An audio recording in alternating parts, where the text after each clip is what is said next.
I woke up to screaming. Men's faces surrounded me. Old, young, all kinds. Around us, guys were getting beaten with wooden boards, begging for mercy, swearing they'd have more children next year. Strange memories flooded my head. I realized I'd traveled through time into another person's body, someone who shared my name. This place was the Great Qian Kingdom, a made-up dynasty that never existed in any history book. This world was brutal. Constant wars between small nations had killed most of the men. Women now outnumbered men 9-1. The ruler, afraid the country would die out, made harsh laws. Every man over 16 had to marry at least 2 wives. If you didn't have children within 4 years, you got beaten and fined. The screaming I heard? That was the punishment. A man in his 40s helped me up. He called himself my uncle, Learmatsi. His face was covered in scars from childhood smallpox. He told me not to worry about the beatings and said I needed to bring silver to the officers. He pointed at 3 groups of women and explained. The ones on the left were strong and healthy, the best picks. The middle ones were decent. The ones on the right were too thin and weak. Nobody wanted them. I almost laughed. By modern standards, those, unwanted, thin women would be considered the most attractive. But here, curves and strength meant everything. Then I saw her. My heart nearly stopped. Among the women stood a face I knew, Li Shaoqian. Just before I traveled through time, I'd been on a blind date with this exact woman. She'd sat across from me in a fancy cafe, tapping her manicured nails, and asked if I had a house, a car, $1 million in savings. When I shook my head, she poured her coffee over my head, called me worthless, and walked out. Then a robber appeared at the door, and after that, I ended up here. Had she traveled through time too? She noticed me staring. Her face changed. She looked like she wanted to run to me. But another woman grabbed her, covered her mouth, and told her to stay quiet. Li Shaoqian's eyes filled with tears. She looked at me with hurt and resentment, but I turned away. After the punishments ended, it was time to pick wives. Men with money rushed forward, grabbing the strongest women first. Learmatsi cursed under his breath, angry that the rich ones were taking all the good picks. Nearby, people grumbled about a guy named Su Laosan who'd already chosen 10 women despite looking half dead himself. I glanced at Su Laosan, the guy who'd picked 10 wives. He looked terrible. Sunken eyes, pale face, skin and bones. Learmatsi said the man couldn't even last 2 minutes. I looked at his 10 strong women and honestly doubted he could handle any of them. Good land means nothing if the farmer can't plow. Learmatsi got called up next. The best women were already taken, so he picked 5 from the middle group. I had to admire the man's ambition. Some of his wives weren't young. I remembered from the original owner's memories that women who lost their husbands in war and hadn't given birth to sons got sent back to be chosen again. Then I heard my name. Lin Xiaofan. I stepped forward with the other boys my age. We were all skinny and poor. By now, fewer than 10 women remained in the middle group, and the unwanted ones on the right were barely touched. Everyone avoided them, afraid they couldn't have children. The other boys rushed forward, shoving each other. But I walked slowly. Hurry up, Learmatsi yelled at me. Up on his platform, the county magistrate stroked his beard, pleased with everyone's eagerness. Then he noticed me, the only one not rushing, and frowned. By the time I reached the front, the middle group was empty. A thin man walked toward the unwanted women, looking them over like he was picking fruit at a market. The women begged him desperately. Sir, please take me. I don't eat much. My mother had 3 sons. Some dropped to their knees. I looked at their tearful faces and thin bodies. Something heavy settled in my chest. These women had no one. If I didn't help them, who would? Maybe I should take them all. Before I could say anything, the thin man kicked one of the women. She slid across the ground and lay there crying softly. He cursed at her, calling her useless. Then I heard a familiar voice. Sister, are you all right? I smiled. Li Shaoqian, my old blind date, the coffee-pouring queen herself, was kneeling beside the kicked woman, who turned out to be her sister. The sister, still in pain, looked up at the man who'd kicked her, hoping he'd still take her in. But Li Shaoqian glared at him like she wanted to burn him alive. The man laughed and told them both to kneel and apologize if they wanted him to take them. Li Shaoqian nearly exploded, but her sister covered her mouth and forced her down. Do you want to end up in the brothel? Her sister whispered. That shut Li Shaoqian up fast. The man grinned, proud of himself, and insulted them again. That's when I stepped forward. I crouched down in front of Li Shaoqian and lifted her chin gently. She stared at me, eyes wide. I gave her a little smile, the kind that said, remember me? She recognized me instantly. I could see it in her face, shock, then frustration. If she had one big regret in life, it was probably that blind date with me. She'd only agreed because I looked decent, and then we both ended up here. Her sister begged me to take them in. We don't eat much. We'll work hard. Please, sir. I kept my eyes on Li Shaoqian. It's not impossible, I said. But that depends on her. Her sister pinched her waist. Beg him, she hissed. But Li Shaoqian pressed her lips together and refused. Looks like your sister still thinks I'm beneath her, I said calmly. I'll just pick someone else. I stood up and turned away. Her sister broke down crying, hitting Li Shaoqian. Are you trying to ruin us both? Li Shaoqian's eyes went red. She looked at her sister's desperate face, and something inside her cracked. With a loud thud, she dropped to her knees. Please, take us in. Seeing Li Shaoqian finally kneel, I didn't feel any real satisfaction. Sure, our blind date back in the modern world had been awful. She'd poured coffee on my head for no good reason. But I'd already told her off back then. That chapter was closed. I smiled at the 2 sisters and told them I'd take them both. Learmatsi rushed over, panicking. Are you crazy? Those two are the thinnest ones here. They can't work, they can't have kids. You're asking for trouble. He pointed at two other young women nearby who had slightly fuller figures. At least pick those two instead. But the two women he pointed at looked at me nervously, then pulled a third girl forward. All three knelt together and bowed. Sir, we may be thin, but we're healthy and hardworking. Please take us. Three sisters. They looked alike, fine features hidden under dusty, sun-darkened skin. Learmatsi grabbed my arm. Three more? You'll get 50 strikes if they don't have children. Your little body won't survive that. I almost rolled my eyes. Why was everyone so sure I couldn't have a son? If one day wasn't enough, I'd try two. If night wasn't enough, I'd add the daytime. I refused to believe hard work wouldn't pay off. Fine, you three can come too, I said. That's when things got out of hand. Every remaining woman rushed forward, knelt down, and started begging me to take them. I was stunned. Learmatsi jumped behind me in fright. Looking at all those desperate, tearful faces, something stirred in my chest. A man's duty. I opened my mouth. All right, you can all come. Learmatsi slapped his hand over my mouth. Are you insane? What are you going to feed them? Air. Your family can barely survive as it is. He had a point. Maybe I got carried away. Then the county magistrate walked over, laughing. He'd been watching me the whole time. At first he thought I was lazy because I walked so slowly. But now he was impressed by my ambition. Young man, your spirit is admirable, he said, patting my shoulder. But you're still young. Take these 5 for now. This event happens twice a year. You can come back for more next time. The magistrate had spoken, so I agreed. The women I couldn't take looked devastated. 3 of them fainted right there. A woman nearby explained through tears that those who weren't chosen would be sent to the entertainment house, basically a brothel. She thanked me for saving her and her sister from that fate. I wanted to go back for the 3 who fainted, but Learmatsi dragged me away. 5 unwanted wives is enough trouble. Let's go collect your silver. So I walked away with 5 wives and 3 taels of silver. If anyone ever asked me how a man who couldn't even get one date ended up with 5 wives and got paid for it, I'd say the secret is simple. Just travel through time. But the celebration was short-lived. 3 taels of silver sounded like a lot to the original Lin Xiaofan, who'd never touched real money in his life. But feeding 6 mouths? It wouldn't last long. I needed to find a way to earn money, and fast. Still, I refused to believe that a modern man with nearly 20 years of education couldn't figure out how to survive in ancient times. 5 wives and 3 taels of silver. Life in ancient times wasn't looking so bad after all.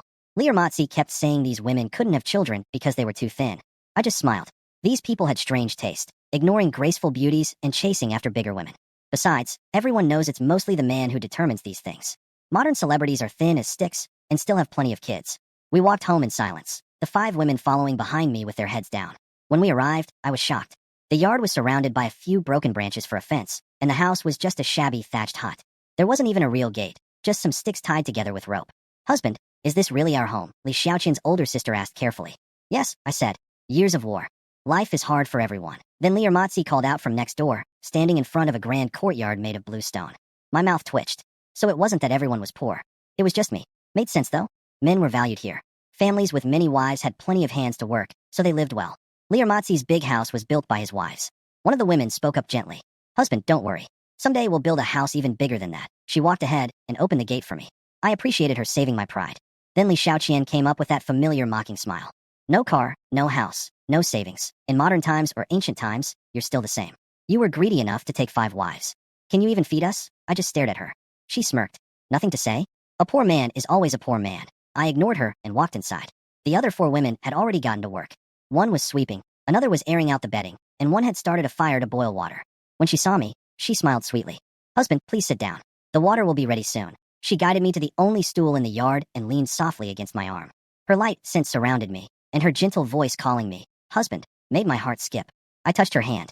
She froze, face turning red, head dropping shyly. She told me there wasn't enough bedding for everyone, and the others offered to bring some from their old homes. I nodded and thanked them, but the moment I said, thank you, they all flinched like I'd said something terrible. They nearly knelt in fear. I didn't understand. One of them explained, trembling, husband, you saved me from a terrible fate. Taking care of you is my duty. Please don't thank me like that. In this world, the wives took care of the husband, not the other way around. Everything I knew was turned upside down. 3 of them left to fetch bedding. The one tending the fire introduced herself, Lu Shishir, along with her sisters Cici and Yin Yin. Lu Shishir. I shivered. That name sounded exactly like a famous actress from modern times. And when I looked at her face closely, dark skin aside, her features were just as beautiful. I shook my head at the irony. Back in the modern world, I couldn't even get a girlfriend. Here, I'd somehow married several beautiful women. Then Cici brought me a bowl of hot water. You've been busy all morning. Let it cool a bit before drinking. Such simple kindness, but it hit me hard. What happened next really stunned me. Shishir brought out a wooden basin, mixed hot and cool water, tested the temperature with her hand, and set it at my feet. Before I could stop her, she knelt down, removed my worn shoes and socks, rolled up my pants, and gently placed both my feet in the warm water. I sat there, completely frozen. A beautiful, kind woman washing my feet, calling me husband, caring for me like I mattered. 30 years of being single in the modern world, and nothing had ever come close to this. Shurshu's hands were soft as she washed my feet. The warm water made my ears turn red, and she was blushing just as much. Then Cece blew on the hot water in my bowl, tested it carefully, and held it to my lips. I drank, just plain boiled water, but it tasted sweeter than honey. She even wiped my mouth with her sleeve between sips. I felt dizzy. A beautiful woman feeding me water while another washed my feet? Even an emperor might not have it this good. After the water was gone, Shur dried my feet, sat on a small stool, and started massaging them. Full service, I thought. Then Li Xiaoqian and her sister came back carrying bedding. When Xiaoqian saw Shur massaging my feet, she exploded. "How can you lower yourself like this?" she shouted. A sharp slap cut her off. Her own sister had hit her. "Sister, you actually hit me?" Xiaoqian stared in shock. Shur and Cece glared at Xiaoqian. Her sister pulled her down to kneel. "Husband, forgive her. She's young and foolish," but Xiaoqian wouldn't stop. "Look at this place. He has nothing. Why are you begging?" Her sister slapped her several more times. "How dare you? If you want to throw your life away, don't drag me with you." She turned to me, bowing so hard her forehead hit the ground and turned red. "Please don't be angry. She's not a bad person. I'll teach her properly." I looked at Xiaoqian calmly. "My little courtyard is too poor for someone as grand as you, Miss Xiaoqian. Please find somewhere else." Her sister went pale and begged harder. Xiaoqian tried to argue, but her sister covered her mouth and hissed at her to apologize. That's when I saw the fear in Xiaoqian's eyes. She'd been told how things worked here. Women had 3 paths. First, marry a man and give him a son. That meant safety. Second, the entertainment house, serving guests with strict demands. Third, the worst, being cast out. Women thrown away by their husbands had no protection, no record, no rights. They were treated like objects, passed around, and if they died, nobody cared. Xiaoqian was trembling. She'd been here for days but still couldn't accept this world. For men, it was paradise. For women, a nightmare. All she wanted was to go home. Tears ran down her face. She looked at me with those big, wet eyes, truly pitiful. Then I noticed the bruise on her sister's forehead from bowing so hard. My heart softened. I thought about it practically. We were poor, and one more person meant one more pair of hands. And if I threw Xiaoqian out, it would hurt my relationship with her sister. "All right, everyone get up," I said. Just then, Lu Yinyan walked in carrying a huge bundle. Bedding, clothes, pots, pans, everything. Shur and Cece rushed to help her unload. Yinyan had even brought their leftover half bag of rice. "I saw there wasn't much food here," she said. "This should last us 2 days." I felt a sting of shame. My home was so poor we barely had food. Lier words echoed in my head. What are you going to feed them? He wasn't wrong. I had 3 taels of silver, but that wouldn't last. These gentle, kind women were my family now. I wanted them to live well. Real food. A proper home. Not these leaky thatched huts held together by hope. Saving wouldn't be enough. I needed to find a way to earn money. I did some quick math. Regular grain cost 500 coins per shur, and 1 shur was 120 jin. With 3 taels of silver, I could buy about 720 jin. 6 people eating 12 jin a day meant my money would last roughly 2 months. And that was just plain grain, no meat at all. That wasn't good enough. I'd married 5 beautiful, kind women, and each of them deserved a good life. Back in modern times, even marrying one of them would have felt like winning the lottery. I set myself a small goal, meat on the table every day, and eventually a big 2-story house, at least 100 times grander than Lier. I even thought about making little name tags to decide who'd keep me company each night. Just the thought made me grin. While I was daydreaming, soft hands started massaging my shoulders. The pressure was perfect. Shur's sweet voice whispered near my ear, "Husband, are you tired? Want me to help you relax?" Her light scent drifted over me. She was so close, so warm. I couldn't resist. I turned, pulled her in gently, and kissed her quickly on the lips. "If you keep teasing me, I might not hold back," I said with a grin. Her face turned bright red. "Husband, it's daytime," she stammered. I laughed and let it go, resting my hand on her waist. I really couldn't understand the people here. How could anyone not appreciate a woman this graceful? Then my stomach growled. Loud. The body I'd taken over had barely eaten for days. The original Lin Xiaofan had been so weak and sickly that a sudden fright had actually killed him. No wonder. "I guess I forgot to eat," I said, scratching my head awkwardly. Yin jumped up right away. "We'll cook for you." She grabbed the coarse grain she'd brought and headed for the kitchen with Cece. The kitchen was a tiny hut with one big pot and a thatched roof that swayed in the wind like it might fall apart any second. But neither of them complained. Their husband hadn't minded that others said they couldn't have children. So how could they complain about a poor house? Shur stayed behind, massaging my shoulders, worrying I looked too weak. She didn't want to become a widow on her first day of marriage. I tried to say I was fine, but a wave of dizziness hit me, so I sat down and let her take care of me. With the breeze and her gentle touch, I fell asleep. When I woke up, the table had been moved in front of me. The women sat around it quietly. Only Li Xiaoqian stared at me with obvious annoyance. "Husband, would you like to eat?" they asked. I nodded. They brought a big bowl of steaming rice, served in a worn-out old basin because we didn't even have a proper bowl. I pulled it close and took a bite. Then I frowned. The coarse grain was hard, bland, and nothing like modern food. Cece's face went pale with fear. Did I cook it wrong? Has it gone cold? She looked terrified, like I might throw her out. Yin Yan rushed to defend her. Please don't send her away. She'll do better next time. Then Shirshir suddenly stood up, pulled her sisters close, and all three dropped to their knees with a thud. Husband, please don't drive us away. She'll be more careful. Please forgive her. They were about to press their foreheads to the ground. My heart sank. All I'd done was make a face at the food, and they thought I was going to send them away. I'm not angry, I said quickly. The food is good. I just haven't eaten anything like this in a while. I waved Shirshir over, took her hand, and sat her beside me. Her forehead was red from bowing, her eyes wet like a scared rabbit. I wiped her tears gently, then started eating. After the first few bites, I couldn't stop. Days without food made even plain coarse grain taste amazing. I ate like a starving man. Li Xiaoqian tried a spoonful too, but frowned. She'd always been pampered and wasn't used to rough food. Before she could say a word, her sister slapped her again. Xiaoqian looked confused and hurt. All she'd done was take a bite of rice. Her sister knelt and scolded her. You can't eat before your husband. Have you forgotten the rules? I searched through the original owner's memories and found it.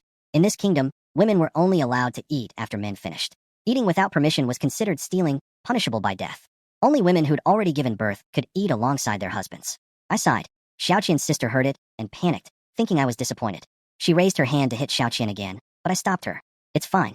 In my house, we don't follow those rules. Everyone eats together. The women stared at each other, frozen. Cece spoke first. Husband, you eat. We're not hungry. Right on cue. Someone's stomach growled loudly. Cece's face turned crimson and she stared at the floor. Gentle words weren't working, so I got firm. I went inside, found enough chopsticks and spoons, and brought them out. The women went pale. Husband, we can't eat with you. We just got married. You're my family now, I said. That means you listen to me, right? Yes. Anything, as long as you don't send us away.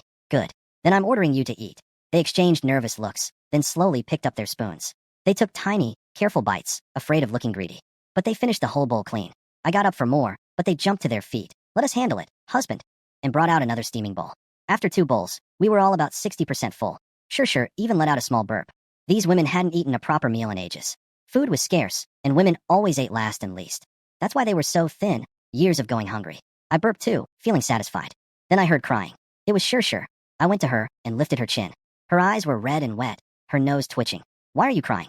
I'm just so touched, she said, tears falling. My father never treated my mother this kindly. But you invited us to eat at the same table and wiped my tears. I'll work hard to repay you. Then her face grew serious. Husband, if after 3 years none of us have children, we'll take responsibility. We won't bring you any trouble. Xiaoqian's sister, Xiaoran, was crying too. We know nobody wanted us. You were kind enough to take us in. If we can't bear sons, we won't let you suffer for it. Xiaoqian stood quietly with her head down, saying nothing. I pulled both crying women close and held them. Looking at their tearful faces, I sighed. Who told you that not having a son is the woman's fault? They all stared at me, stunned. Cece spoke first, confused. If we can't have a son, isn't that the woman's fault? Could it be the man's? The moment she said it, she slapped herself hard. I'm sorry, husband. I didn't mean to doubt you. I sighed and walked over to her. I touched her reddened cheek gently. Cece, you are my wife. Everything about you is precious. Never hurt yourself again without my permission. Understand? She looked at me like no one had ever said anything like that to her before. Having a son isn't just the woman's job, I told them all. It mostly depends on the man. Don't worry. I'll keep you all safe, no matter what. And we will have sons. They blushed deeply. I set some rules for the house. We eat together, we share the work, and nobody hurts themselves. They nodded quickly, and I finally felt satisfied. Then I looked around our home. Bare walls, nothing worth stealing, patched clothes on every one of us. The marriage silver wouldn't last. I needed a real plan. Winter was coming. The house needed fixing. We needed meat, vegetables, proper food, not just coarse grain. I wanted to buy each wife 2 sets of clothes. All of this cost money I didn't have, but I wasn't worried. Nearly 30 years of education, a graduate degree, a mind trained in science. A small ancient village wasn't going to beat me. Shirshir noticed me frowning. Husband, what's wrong? Just planning our future, I said. She offered to check the farmland and suggested mixing cheap grain with wild vegetables. Since I'd taken 5 wives, the village had given us some land. Fast-growing crops could help soon. Then Li Xiaoqian couldn't hold back anymore. Is this really food for people? Even pigs wouldn't eat it. Her sister Xiaoran slapped her twice. Xiaoqian cried out, then turned on me. If you have no money, why did you marry so many wives? Do you want us all to starve? Xiaoran's eyes filled with tears, but this time she slapped herself, not her sister. Xiaoqian was shocked. Xiaoran looked at her with deep disappointment and reminded her what happened to women who got thrown out. No protection, no status, treated worse than brothel workers. Xiaoqian shrank. She knelt down, but the apology wouldn't come out of her mouth. Before things got worse, a woman's scream came from outside. I stepped out first. Through the flimsy fence, I saw a barefoot woman with bloody feet and messy hair running from a big man swinging a broom at her back. Blood spotted the ground where she ran. My wife shrank back in horror. The man, Li Daniu, a neighbor, spotted me and grinned with yellow teeth. Xiaofan, I heard you took 5 women nobody wanted. Look how thin and weak you all are. They can't work or have children. I I stepped in front of my wives, blocking his view. Uncle Danyu, whether my wives can have children has nothing to do with you. His face darkened. He spat toward me. I was trying to help, and you talk to me like that? I didn't flinch. The old Lin Xiaofan would have cowered on the ground. But I wasn't him anymore. Sure, bring me the knife. She froze. Then ran to the kitchen and came back with a chipped blade. I weighed it in my hand and waved it casually toward Danyu, smiling. This knife is a bit dull. He stepped back. I sighed dramatically. No parents, a falling apart house, weak body, wives nobody wanted. Tell me, Uncle Danyu, what's even the point of living like this? His face changed fast. A man with nothing to lose was dangerous. He muttered something about me bringing trouble on myself and ran off after the woman he'd been beating. After he left, my wives looked shaken but relieved. I could tell they were thinking the same thing. Compared to men like Danyu, I wasn't so bad. Sure, and the sisters looked at me with grateful eyes. Sharon was still worrying about her stubborn sister, but even she seemed more at peace. I put the knife back and smiled. Come on, let's go visit the village head. We walked to the home of Li Da, the Lijing, the most respected man in the village. When he saw me and my wives, he sighed. Ah, Xiaofan, the ones you chose. My wives lowered their heads in shame. They knew what people thought of them. Unwanted women who couldn't bear sons. They felt like they'd brought me disgrace. They're fine, Uncle Li, I said. I just came to see what land we can get. The village head, Li Da, shook his head. Most of the good plots are already taken. You came too late. That was the rule. First come, first served. Li Matsi, who'd acted so friendly earlier, hadn't said a word and quietly grabbed his share before I even knew what was happening. What's left? I asked. Lita took me to see. In this area, land came in two types, flat fields and hillside slopes. The flat fields were fertile and productive, but already claimed. The slopes had lower taxes but poor harvests. Nobody wanted them. He pointed to a large slope near the mountain. This part hasn't been taken. I can give you more of it to make up for the quality. Then Li Danyu showed up, of course. He was still sore about the knife incident and wanted to embarrass me. You really plan to farm this junk land? He laughed. I ignored him and asked Li Da if there was anything else. He sighed and led me to the southern mountain. The land there was even worse, overgrown with weeds, clearly abandoned for years. But as I walked around inspecting it, I noticed something odd. The right side of the field was strangely bare. Almost no weeds, barely any trees, and the few that survived had dead leaves. I crouched down for a closer look. Lita came over nervously. Nobody knows what's wrong with that spot. Even grass won't grow. The elders say it's cursed. Cursed? I raised an eyebrow. I was a modern man with a science degree. I didn't believe in curses. I scooped up some soil and smelled it. Li Danyu saw my interest, and his eyes lit up with a scheming look. You actually want this wasteland? You must be crazy. He kept running his mouth. I looked up at him coldly. So what if I do? What's it to you? That made him furious. He puffed up his chest. If you dare take this hill, I'll eat my hat. I looked at him like he was an idiot.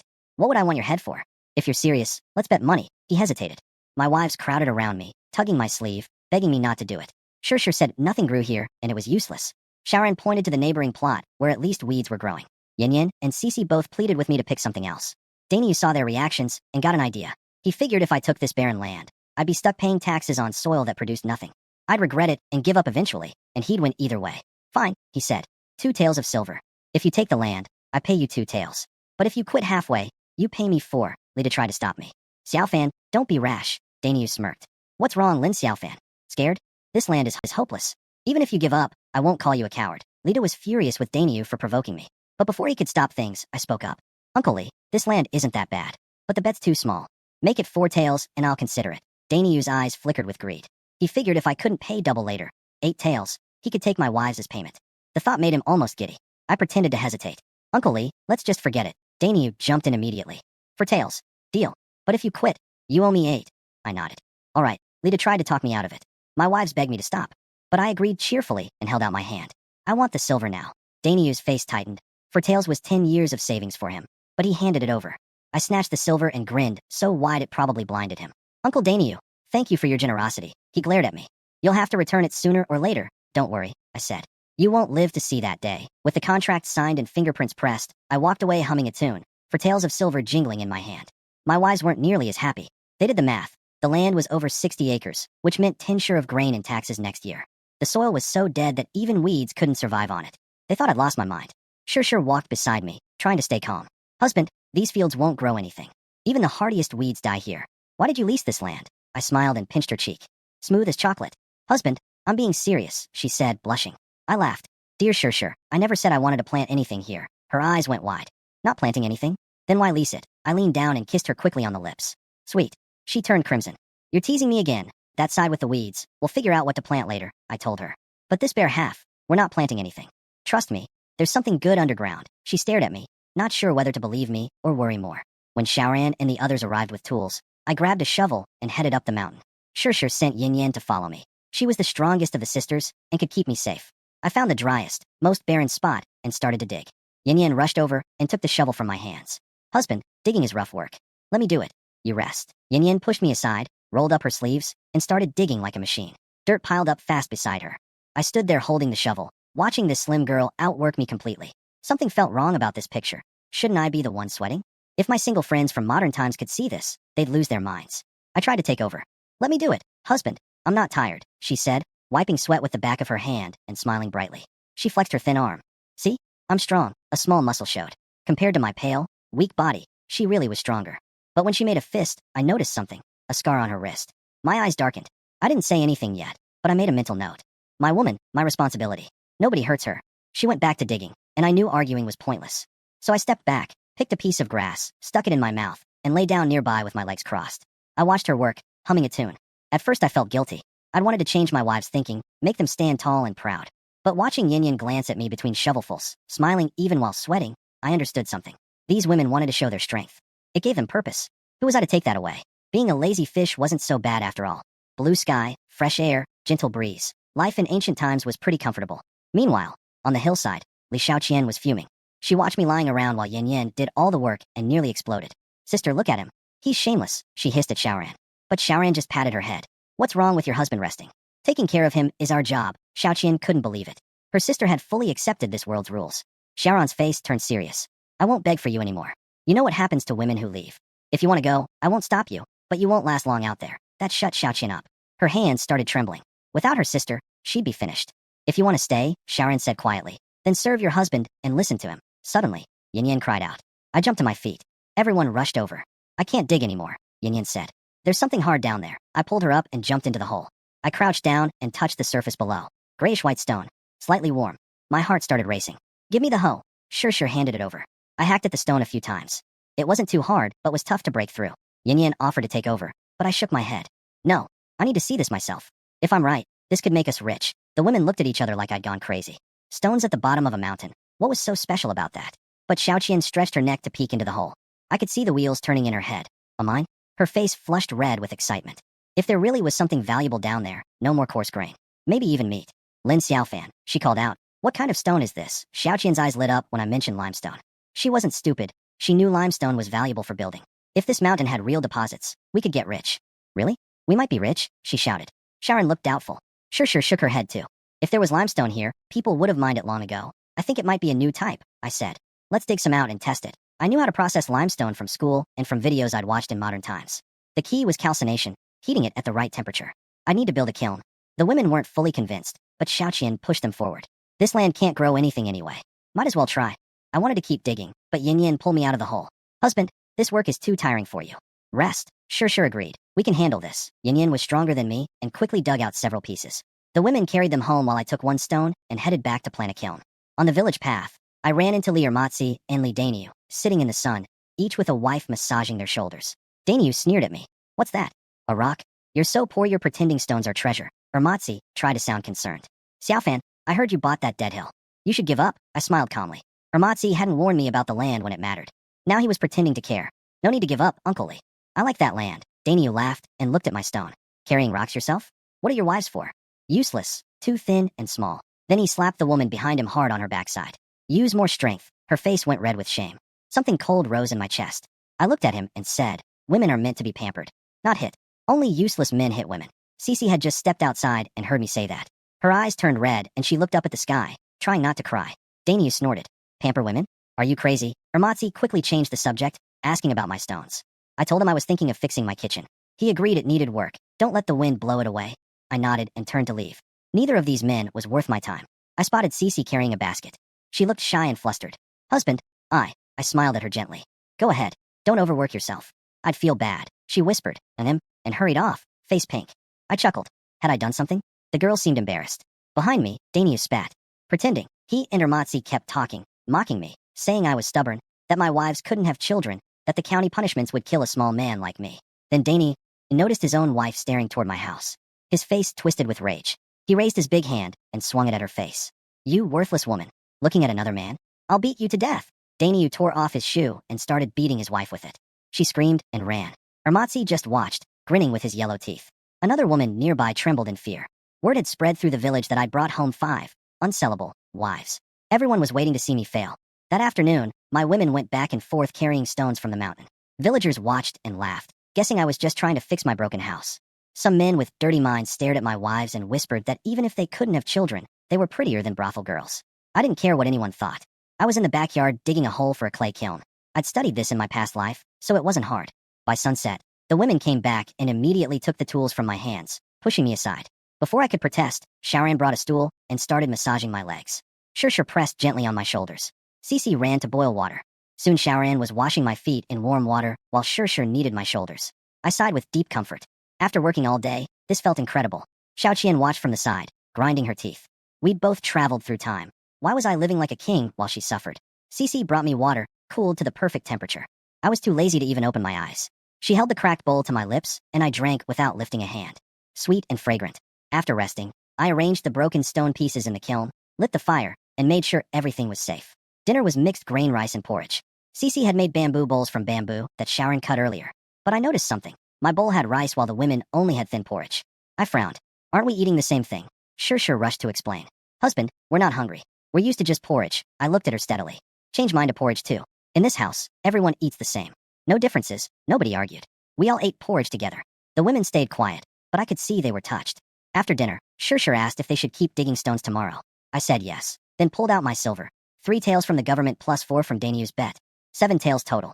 Tomorrow I'll go to the city, I said.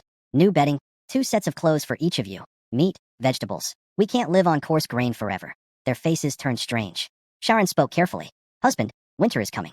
There's no way to earn money. Maybe we should save the silver for grain and just survive until spring. I smiled. Don't worry about money. I have plenty of ways to earn it. They exchanged looks, polite smiles that barely hid their doubt.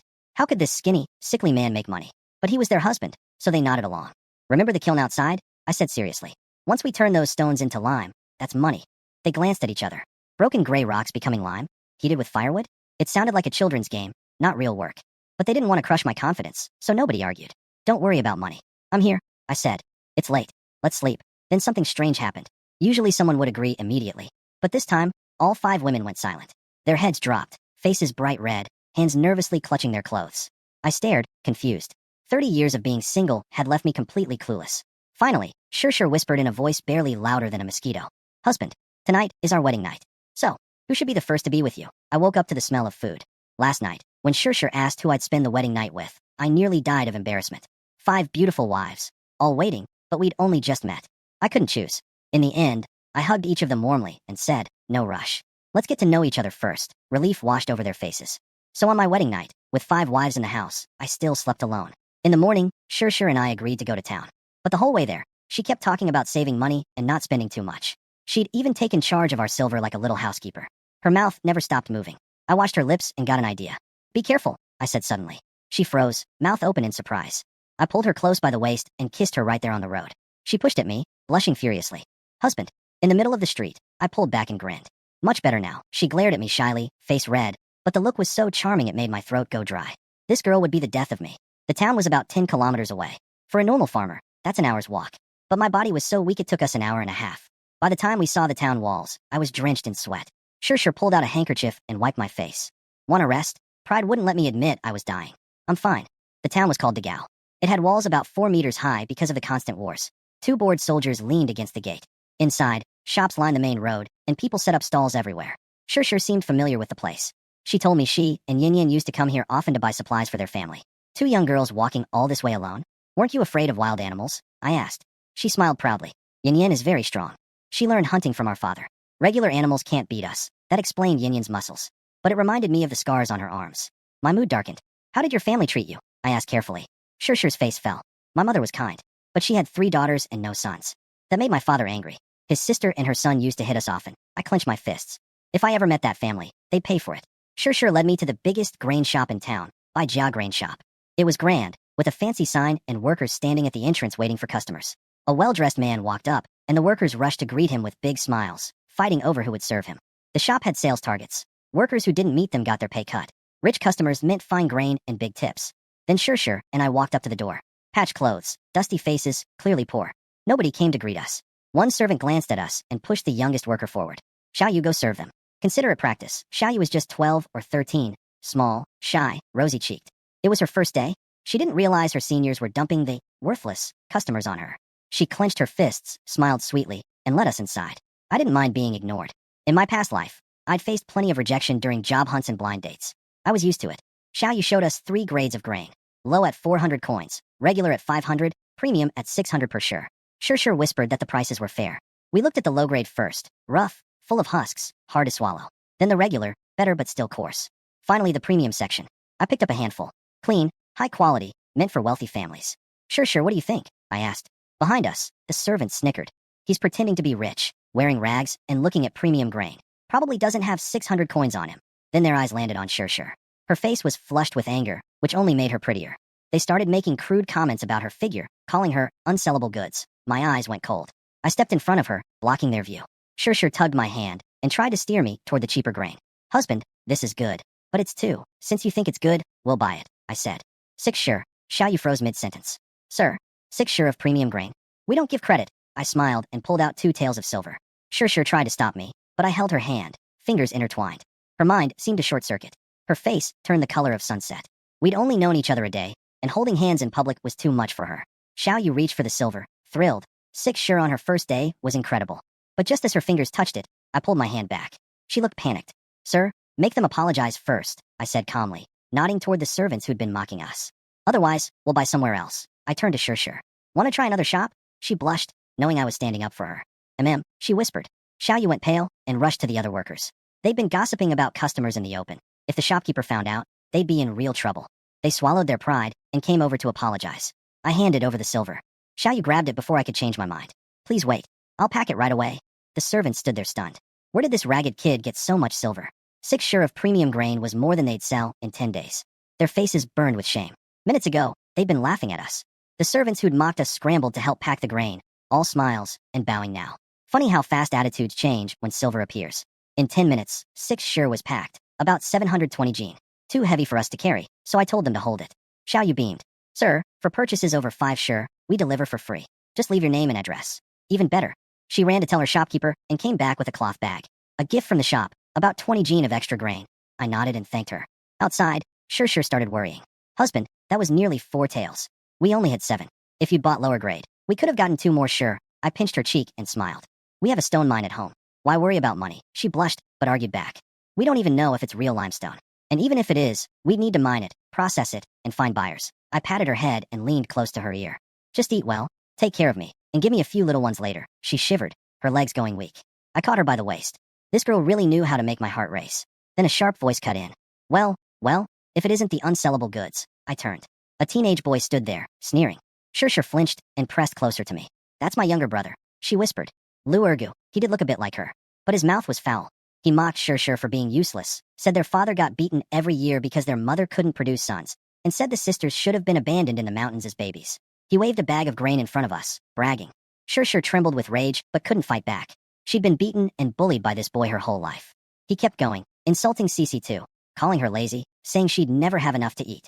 My eyes went cold, but I kept calm. I looked at him and said quietly, Dog, is this how you usually treat your sister? He puffed up his chest. So what? Going to stand up for her? Then his face changed. He went pale. Wait, what did you just call me?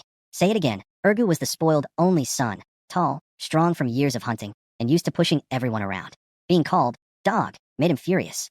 He stepped forward, trying to look scary. I glanced past him and noticed the town's law enforcement team heading our way. Perfect. I put everything I had into one punch and hit Ergu right in the stomach.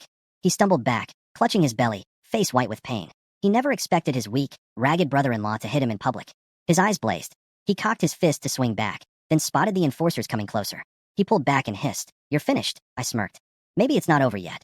The enforcers were almost on us. I took 2 steps backward, dropped to the ground, and grabbed my stomach, groaning in agony. What's going on here? The team leader demanded. I pointed at Ergu with a trembling hand, gasping. Sir, this man attacked me. I only said a few words, and he punched me. It hurt so much, Ergu's jaw dropped. What? I didn't. He hit me. The leader looked at me, skinny, pale, crumpled on the ground. Then at Ergu, tall and muscular. The answer was obvious. You, come with us to the government office. Ergu protested, but they didn't listen. One enforcer kicked him. Another smacked his head. With that weak body, he wouldn't dare fight you if he had 10 times the courage. Stop lying. They dragged Ergu away. He turned and screamed at Sure. From now on, we're done. I'll never share anything with you again. More punches shut him up. Once they were gone, I stood up casually, brushed the dirt off my clothes, and smiled. Just a warning. Next time he bullies you, it'll be worse. Sure helped dust me off, giggling. Husband, you're such a good actor. Of course. Your husband is a man of many talents. Now let's buy clothes. I'm tired of people looking down on us. The town was busier now. Street vendors sold carrots, grain, candied hawthorns. We walked into a clothing shop. The owner, a friendly woman in her 40s, showed us different fabrics. I picked out bright red for Sure and black for myself. Does red suit you? I asked her. She chewed on a candied hawthorn and shook her head. Red is pretty but gets dirty fast. Black is better, doesn't need washing as often. Good point. No washing machines here. Winter laundry would be miserable. Fine, black fabric. 2 sets each, I said. Sure nearly choked on her hawthorn. 2 sets? 1 is enough. You can have 2 and rotate them. Husband, I frowned. 1 set per person. When do we wash it? Sure convinced me that 1 set of clothes each was enough. In winter, washing cotton clothes ruins the warmth, and there are no washing machines here. We buy fabric and sew them at home. Fine. Once I sold some lime, I'd buy more. We picked up 2 jean of meat and walked around town, asking about lime prices. 1 share of lime sold for about 650 coins, similar to premium grain. Reasonable, since it's mainly used for building. Then I noticed a young man limping into a pharmacy, blood dripping from his leg. An old man nearby shook his head sadly. What a pity. He'll lose that leg. I was confused. Can't they just stop the bleeding and bandage it? The old man explained that all hemostatic medicines were sent to the front lines for the war. Regular shops had none. My mind started racing. Back in my previous life, I'd grown up in the countryside and learned folk remedies. One of them used lime mixed with a certain herb to make medicine that stops bleeding. If this kingdom desperately needed such medicine, I could make serious money. But first I had to find out if that herb existed here. On the way home, I took a few detours through the hills and found it, growing right there on a hilltop. Sure. Have you seen this grass before? She studied it. That's 4-item grass. Can't eat it, no special use. It's everywhere but doesn't grow in big patches. I grinned. I can use it to make hemostatic medicine. Her eyes went wide. She knew how valuable that kind of medicine was. But she also looked doubtful. This grass was common as dirt, and nobody had ever found a use for it. Still, she looked at me with growing admiration. First the limestone nobody believed in, now medicine from a weed nobody wanted. Her eyes practically sparkled. I stood a little taller. About an 80% chance it'll work. Let's pick some and try. We gathered what we could and headed home as the sun set. At the village gate, Lita greeted us warmly. He noticed our small bag of grain and offered to lend us his ox cart next time so we could haul back a few hundred jean for winter. I agreed gratefully. A few steps later, we ran into Dainyu and Ermatsi. Dainyu rushed over, pretending to be a concerned elder. He eyed my small grain bag and clicked his tongue. So little? Already saving up 8 taels for me. His gaze slid over to Sure, lingering on her figure with an ugly look in his eyes. I glanced at him and said nothing. Ermatsi chimed in, offering to help me find cheaper grain at market stalls. I smiled politely. No need, uncle. I knew those cheap stalls sold the worst quality. Anything decent went straight to grain merchants at 370 coins. Nobody sold good grain from a street stall out of kindness. I walked past them without another word. I had lime to check on at home. Behind me, I heard them grumbling. That kid has no manners. We're his elders, and he ignores us. They sounded offended, as if their fake kindness deserved real gratitude. When I got home, the yard looked different. The kitchen had been fixed up with 4 strong posts so it wouldn't collapse anymore. A pile of limestone sat in front of the house. The girls had been digging all morning. Having 5 hardworking wives was something else. Sure rushed to bring me water, then wash my feet. She found blisters and looked worried. Let me handle town errands from now on, she said. I felt embarrassed. We'd walked the same distance, but she was fussing over me like I was made of glass. Once things settle, my sisters and I will find work so you can live well, she added. I sighed. I told her I could earn money, but she just wouldn't believe me. Meanwhile, the other women had been carrying stones back all day. Lee Dainyu had harassed them on the street, eyeing them with greedy looks, and even asking them to come live with him instead. He knew that women taken midway had no legal protection. He could do whatever he wanted with them. Yin nearly punched him. Sharon held her back. Hitting a man could mean serious trouble with the authorities. Dainyu got bolder, sticking his face out and taunting. Go ahead, hit me. So I did. I walked up and slapped him hard across the face. First time I've seen someone beg to be hit, I said, shaking my hand. His skin is thick. Yin, blow on my hand for me. Yin eyes lit up. She grabbed my hand and blew on it sweetly. Dainyu was stunned, then furious. I looked at him coldly. Respect my wives. Next time, I won't just use my hand. He remembered the knife from yesterday and backed off. Just wait, he snarled, then ran home. At dinner, Cece cooked the premium grain and meat we'd bought. White rice with meat broth. The smell spread through the whole village. My mouth watered just looking at it. The women stared at the food with red eyes. Sure and her sisters had rarely eaten meat at home. It always went to the boys first. Sharon started crying mid-bite. What's wrong? Sure asked. This is the first time I've ever eaten meat, Sharon sobbed. Her father and brothers had gone to war and never returned. Her mother froze to death one winter. She and Xiaoqian had survived alone ever since. Something heavy pressed on my chest. Being born in this era was cruel. Men died in wars. Women were treated like property. For a moment, I wanted to save everyone. But I shook that thought away. No special powers, no tools. All I could do was take care of the people right beside me and make their lives better, step by step. After dinner, I told the women about the 4-item grass and the hemostatic medicine plan. Xiaoqian asked if the medicine was really valuable. Xiaoran scolded her. With all medicines going to the front lines, ordinary people had nothing to stop bleeding. If we could make it, we'd be rich. Xiaoqian's eyes sparkled with hope, but I could tell she still doubted me. The others worried too. We'd spent most of our silver on premium grain and meat instead of saving it. Xiaoran cried again after dinner. She was grateful for the food, but terrified our money wouldn't last the winter. She didn't believe in the lime or the medicine, but she stayed quiet to protect my confidence. As the sun set, a donkey cart appeared at the village entrance. The village chief, Li Da, went to check. The driver said he was delivering grain. Lida was confused. Nobody in the village ordered grain deliveries. Then it hit him. Could it be for me? But why would that poor kid buy so much grain that it needed a cart? Seeing that the village chief couldn't understand, the chatty driver explained. We are from the 100 Families Grain Shop's delivery team. If you buy more than 5 stones of top-quality grain from our shop, we will deliver it to your door for free. Today, a young man around 15 or 16, named Lin something, came with a pretty girl to buy grain. The village officer thought, 15 or 16, a young man with a pretty girl. That must be Lin Xiaofan. Did he really buy over 5 stones of top-quality grain? How wasteful. Thinking of this, the village chief felt a bit angry. Any family in the village was better off than Lin Xiaofan. This young man only had a little silver, and he didn't even save it. Everyone likes good grain, but after eating it, what then? Do you and your wives just sit around and do nothing?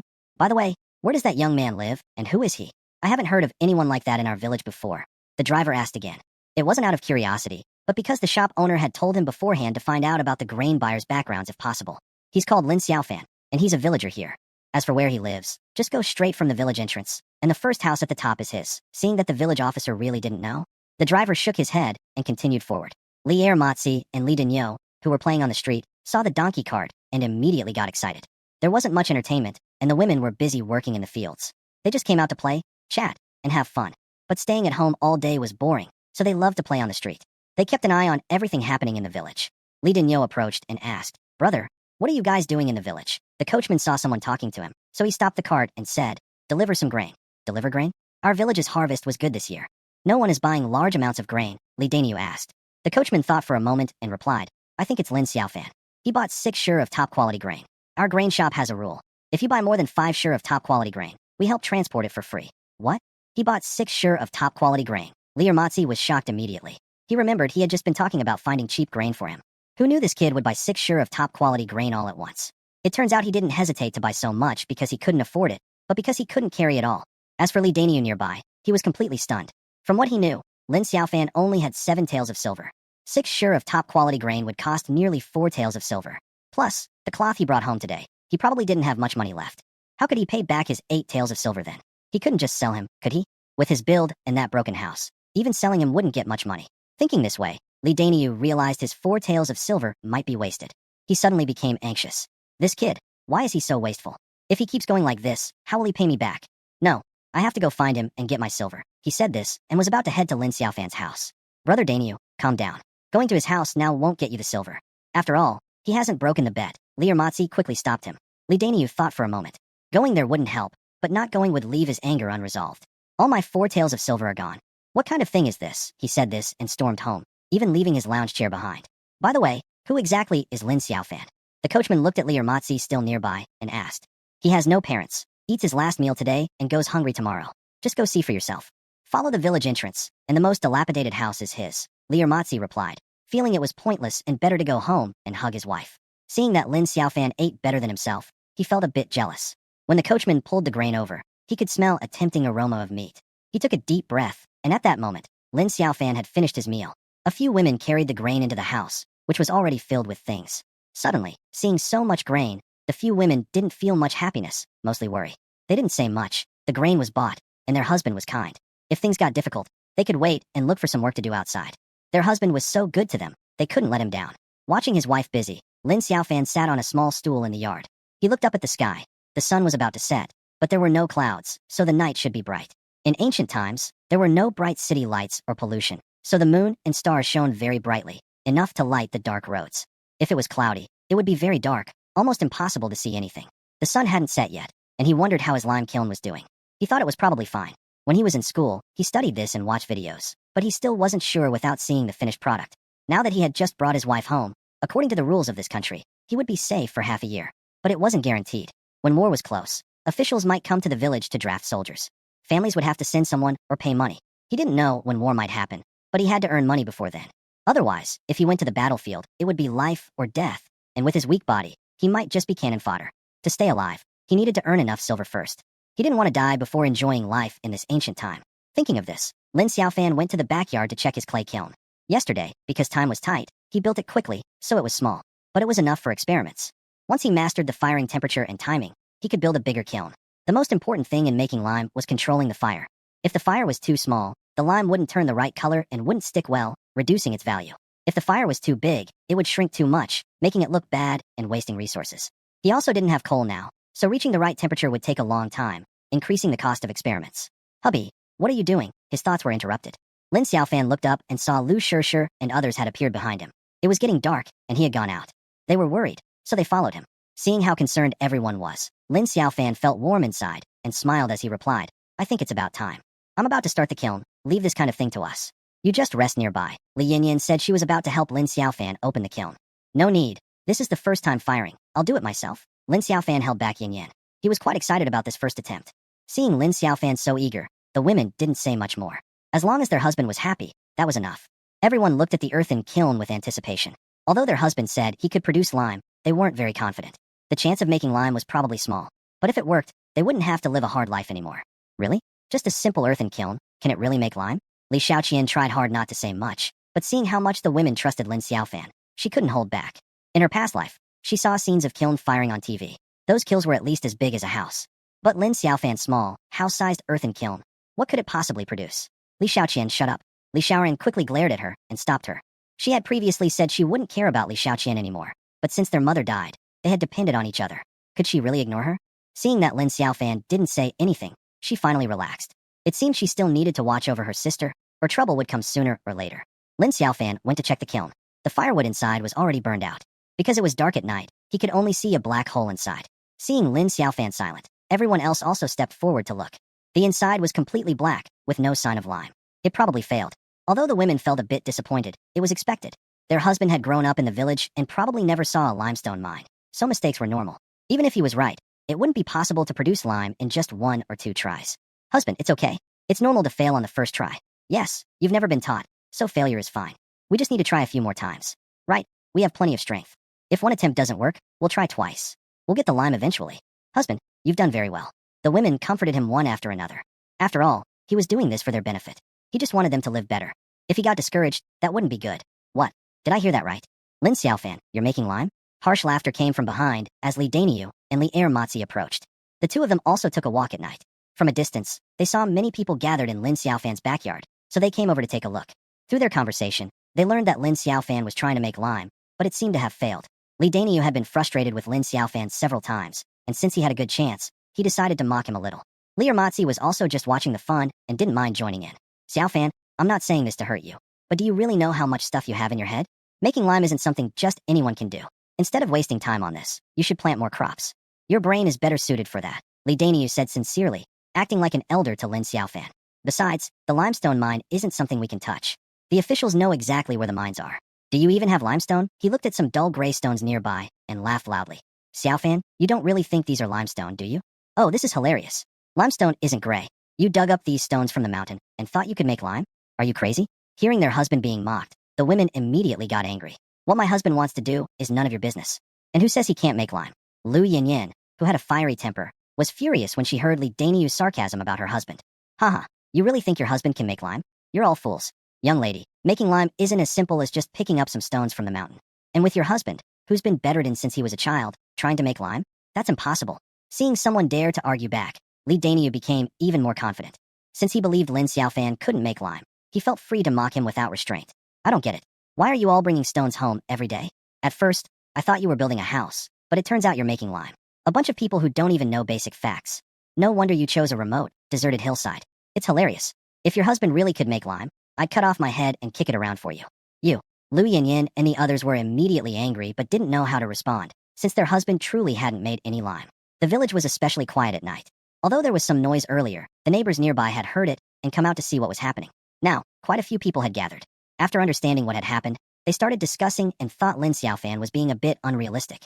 Lin Xiaofan wants to make quicklime? Has he gone crazy thinking about money? Such delicate work can't be done without inherited skills.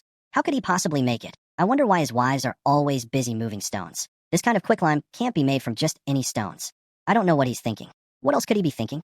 He's been sick in bed since he was young, so it's normal if he doesn't know these things. Seeing Lin Xiaofan being pointed out by everyone, Lier. Matzi also showed some mockery on his face, but he still spoke in an elder's tone. Xiaofan, if you really need money, I can help you find some jobs. They might be tiring, but earning your own living isn't a problem. We shouldn't get involved in such high-tech work. But Lin Xiaofan seemed not to hear the crowd. He kept searching inside the earthen kiln. After a while, his eyes lit up. When he reached out again, he held a piece of white stone.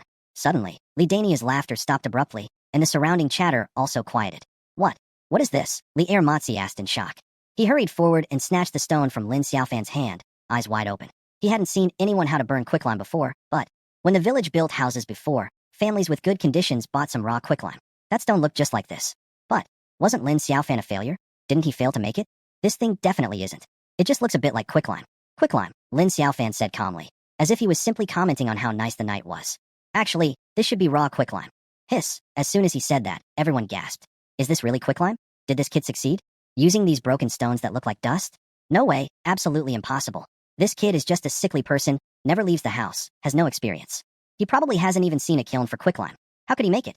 It just looks like quicklime. It must be ordinary stones. Li Dania was also stunned and quickly denied. Quicklime requires limestone as raw material and precise control of the fire.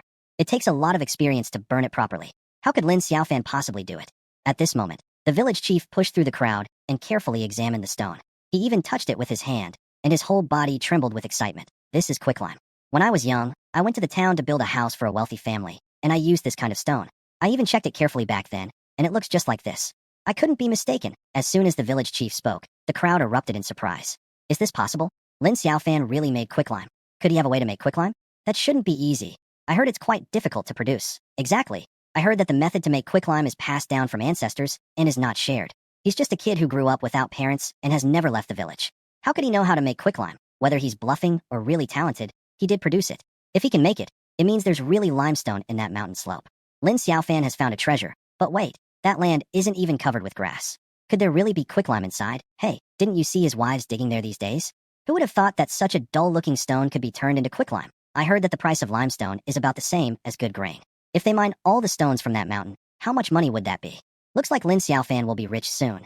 Damn it, why is it that I never get such good luck? Anyway, we should quickly flatter Lin Xiaofan. Maybe we can get some benefits in the future. Xiaofan, I have a daughter who's 16. She's still a girl, but she's quite capable. Do you want to consider her? Li Daniu was so shocked that he couldn't recover for a long time. He still couldn't believe Lin Xiaofan could produce quicklime. Hearing that the villagers were starting to flatter him, he became anxious. This poor, inexperienced country boy, why was everyone flattering him? And that mountain slope was bought with just a few taels of silver, which Lin Xiaofan chose.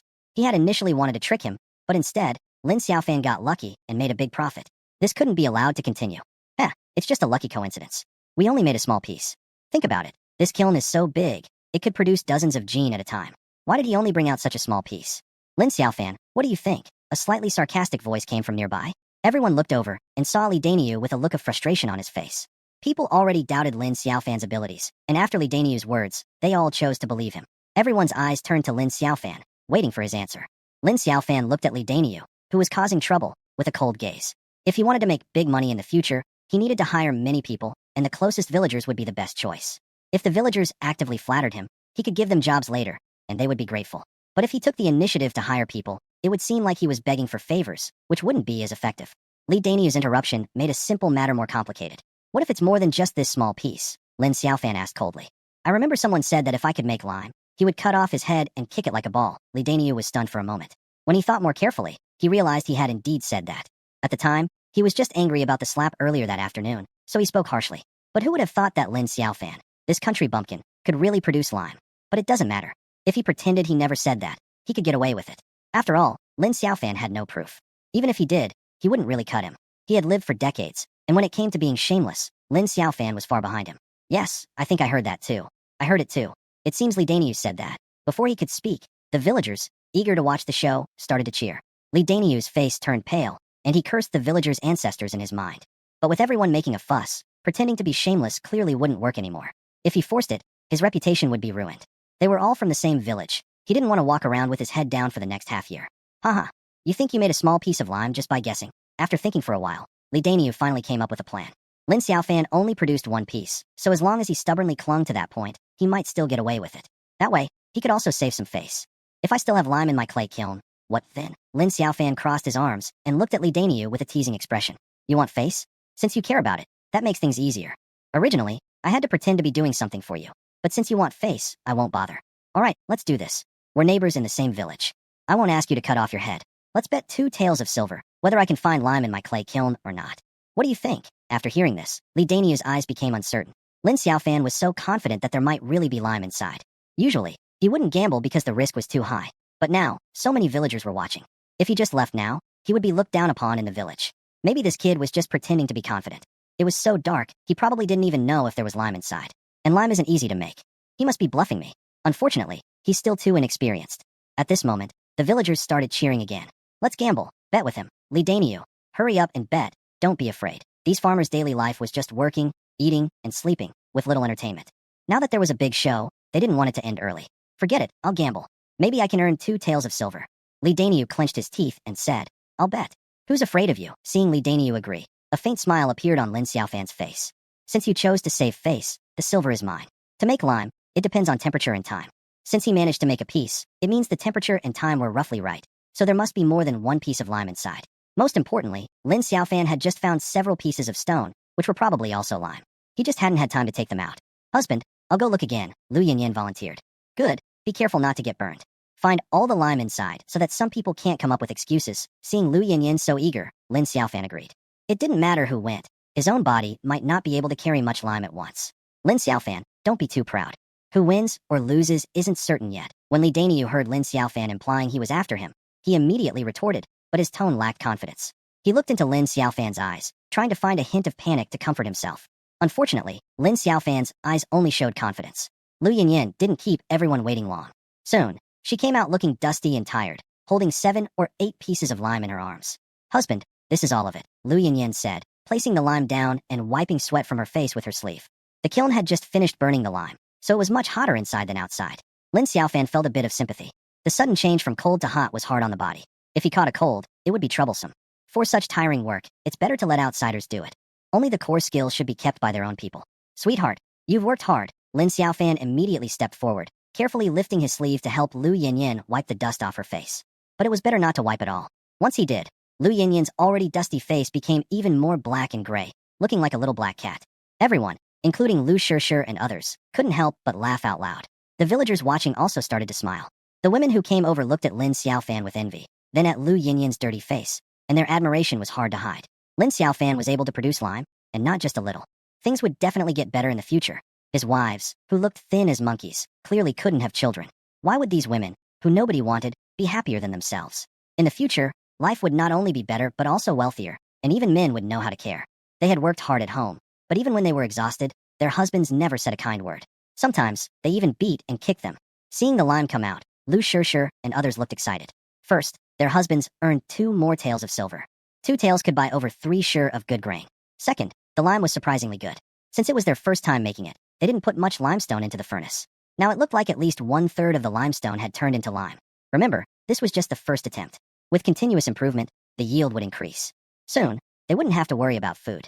That much? It doesn't look like a lie. Lin Xiaofan might really know some methods of making lime. Is lime valuable? Let's put it this way. 1 gene of lime can exchange for 1.5 gene of coarse grain. Do you think that's worth something? Does that mean Lin Xiaofan will become rich in the future? Xiaofan, my granddaughter is 17, just like Lu Shishir from your family. She's also very hardworking. Would you consider her? Hearing the last comment, Lin Xiaofan's eyes lit up. He was about to discuss further when he noticed Li Daniu sneaking away quietly from the crowd. Everyone was chatting happily, so no one paid attention to him. Uncle Daniu, don't rush off. When will you send the 2 taels of silver? Li Daniu, feeling guilty, was startled when called by name and jumped in surprise. This funny look immediately caused a burst of laughter. Li Daniu wiped the cold sweat from his face and snorted. Humph, you don't need to worry. I will definitely give you the silver. Suddenly, he had a bright idea. The land was with Lin Xiaofan now, and he knew he couldn't get it back. But he could find a way to make Lin Xiaofan return the land to the village. What he couldn't get, he wouldn't let Lin Xiaofan get either. Xiaofan, you know these years have been full of war and heavy taxes. If a little drought comes, many people in the village will die. This mine originally belongs to the village.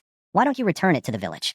The villagers' eyes lit up when they heard this. If the mine became the village's property, everyone could earn a lot of money from it. All eyes turned to Lin Xiaofan. The mine was his, as clearly written in black and white. If he refused to give it up, no one could force him. The village chief also considered for a moment, and then spoke. Xiaofan, the mine is so big, you can't mine it all by yourself. How about this? You return the mine to the village, and we will gather 30 taels of silver to exchange. What do you think? The village chief stroked his beard and looked up as he spoke. He thought his offer was tempting enough, especially since Lin Xiaofan had grown up poor and probably had never seen so much silver.